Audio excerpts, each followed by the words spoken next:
I didn't mention earlier, please help yourself to coffee. The library's been very accommodating to us. Our next speaker is Laura Christie.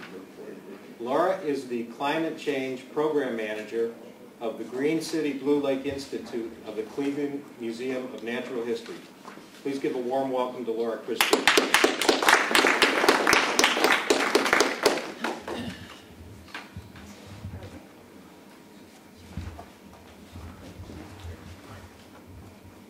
Hi. Is this on? I went to sleep. It was. Is this? It was. Let's do it again. Sorry. Good. Well, just go like we did before. Well, I'll tell you a little bit about myself. My name's Laura, and I work for the GreenCityBlueLake Institute. It's part of the Cleveland Museum of Natural History. We're relatively new there, maybe about a year and a half now. And we were formed through a merger of small nonprofit organization called Evo City Cleveland, focused on basically urban design and sustainability issues. We maintain a website called the GreenCityBlueLake website. We focus on 11 different areas of sustainability. And currently our big focus right now is the climate change project. We're working on a project addressing greenhouse gas emissions for all of Northeast Ohio. We just finished up a regional carbon footprint for 7 counties, and it includes Lorain. It's Cuyahoga and the 6 surrounding counties. So that's going to be published here shortly. But I'm here to talk to you just a little bit about sustainable transportation and how it applies to regional planning. So we're going to talk about land use, a little bit about supply-side transportation versus demand-side transportation. What is sustainable transportation, and what are some of the design aspects of it, and then what should your goals be to have sustainable transportation in your region or your city. This is Cuyahoga County about 50 years ago, and 1.4 million people, and the red area is developed land use. It's about 26%. 2002, same population, but it's decreasing, and 90% is developed. And that really has a lot of causes some economic issues for the county itself. You've got the same amount of people trying to maintain more than 3 times the amount of infrastructure, whether it be your roads, your buildings. You need police for all these areas. You need those community services. So urban sprawl has the source of a lot of the transportation issues we have in Northeast Ohio. According to our carbon footprint, is about 25% of the region's greenhouse gas emissions, which is kind of on par with most of the rest of the U.S., but we don't have the public transportation in place in this region that we need to have to help really reduce the emissions from that sector. This is from ODOT. Our urban areas are just growing and growing and growing together, and our population is not keeping up. So, as we move farther from our urban centers, we're relying more and more on vehicles. Single occupancy driving is going up, walking, biking, and alternative modes of transit are going down.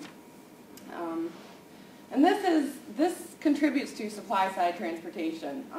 Generates a lot of trips by car. It generates a lot of single occupancy trips. Causes a lot of congestion.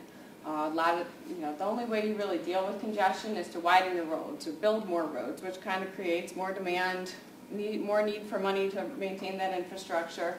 And it's pretty much just a vicious cycle. Because the more roads you have, the more people use them, and you create more congestion.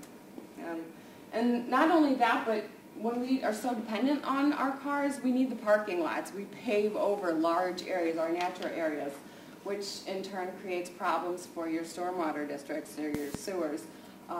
Flooding becomes an issue. I was living in Findlay, was it last year or 2 years ago, when Main Street was underwater. It was really something else, and the Walmart parking lot was thigh high. It was and this is the sort of thing, they've got sprawl, everything's paved over, huge parking lots, it's a very auto-dependent community. And it's just not sustainable. Peak oil's coming, everybody's talking about energy independence these days. We need to get away from our dependence on foreign oil. There's other ways to deal with this. You know, public transportation's one thing, your 40, 50 mile per gallon cars is another way to address it. Climate change is coming up, everybody's talking about cap and trade. When there's a cost on carbon, the cost of driving, you might actually realize how much it really does cost to drive, because we don't pay the true costs to drive our cars.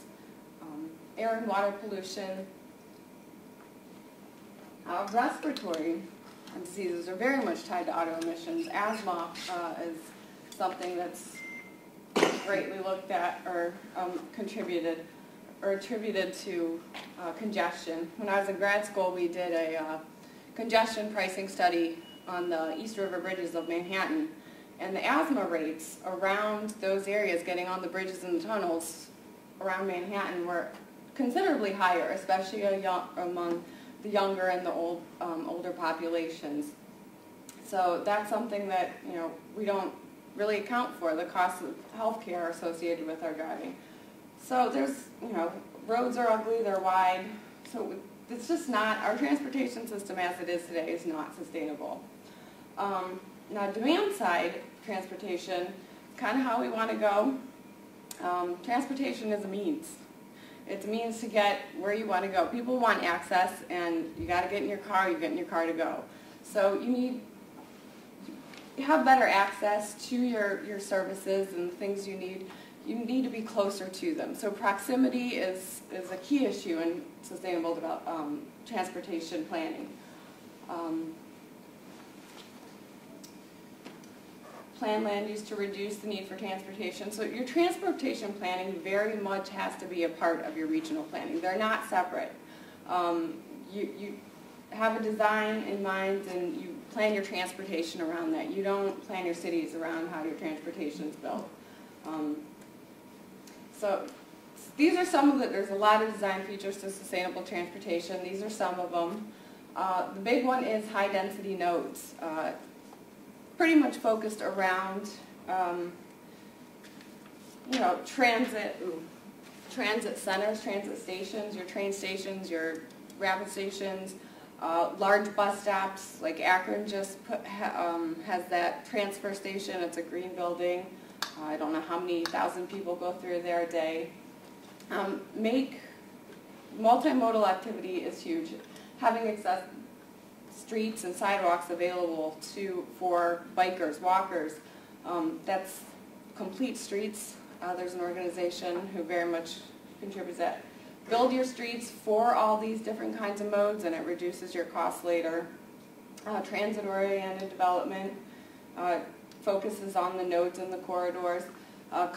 Traffic calming, slowing down your traffic makes a difference. People don't really want to drive where it's slow, and it creates a better community. It quiets things down, it makes it safer. Passenger rail would be great. That's a key part to all sustainable transportation. We really need to get that in Ohio. They're finally talking about, talking about the 3C corridor between Cleveland, Columbus, and Cincinnati. That would be heaven. Car sharing, you're seeing on occasion these car sharing organizations pop up. You don't need a car if you live in a dense urban area. You can rent a car by the hour. City Wheels is an example. It's something that just showed up in Cleveland. And you see all of this in other cities and other areas of the country. And reduce parking. If people have to pay for parking, or if parking's a pain in the butt, they might think about taking an alternative mode of transportation to get to where they're going. And these are just some pictures of, you know, kind of complete streets and the sort of planning you want to have. There's people, shops, they're walkable, there's bikes, people can live above the storefronts, they live